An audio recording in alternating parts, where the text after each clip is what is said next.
Welcome to another edition of Spooky Reviews from Spooky Ventures. This one is the 60th edition. This time I'm focusing my attention on the new deluxe Blu-Ray edition of Becky. This is another movie that's perhaps not exactly horror, although it definitely has horror elements. It probably fits more along the lines of revenge film and thriller. I remember when I first heard about this movie, I was a little surprised to hear that Kevin James was going to be playing the main bad guy in it. I watch a lot of King of Queens, and I've seen him in some other comedies, and I really couldn't imagine him playing anything other than a bungling goofball. Well, he did a stellar job in this film, transforming into a manipulative and chillingly cold neo-Nazi leader and murderer. He's very believable in the role. The other lead here is Lulu Wilson. Now, I wasn't all that familiar with her, but she's been quite active in horror circles, from the TV series The Haunting of Hill House to Ouija, the Original Evil, and Annabelle Creation. I'm pretty sure that I've seen that Ouija movie. I know I've seen a couple of them, but I don't really remember it that well. Wilson also does a great job in the role. Despite what the trailers suggest, her character is actually quite complicated. She's basically a girl who has been going through a tough patch after the death of her mother. And as we find out very early on, she's in trouble at school and has a real dark side to her. She's a bit of a problem child, having a lot of issues dealing with the changing family structure around her.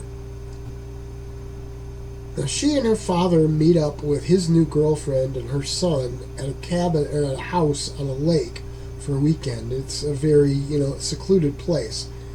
They wind up on a collision course with James's character and his cohorts, who have broken out of prison and are looking for something that James hid in the cabin before he was arrested.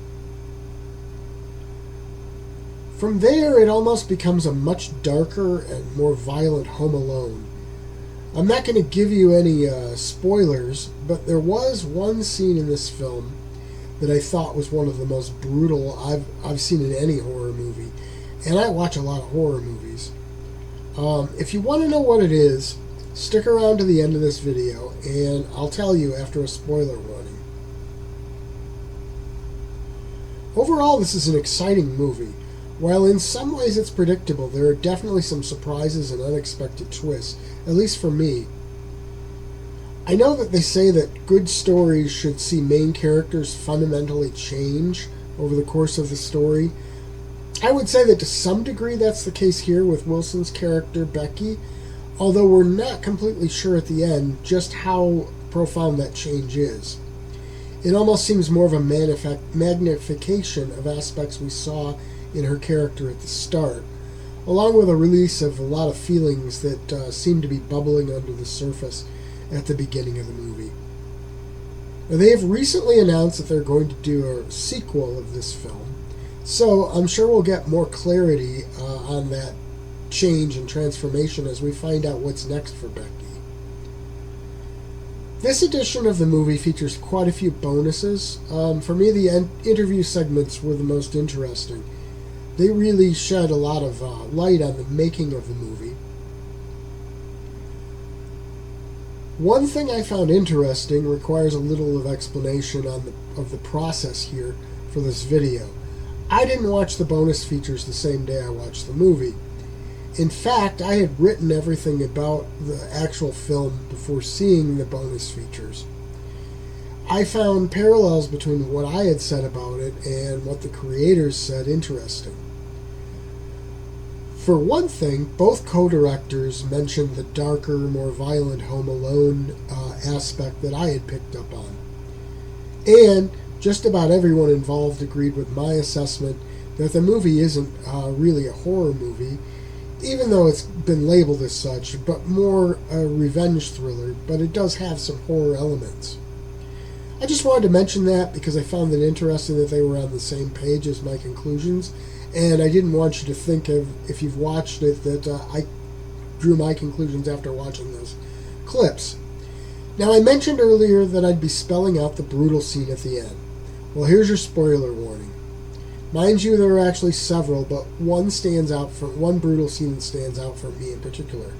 For you, this is For you who have a problem with spoilers, this is my goodbye, see you next time message. If you don't want to know, now is the time to shut this off.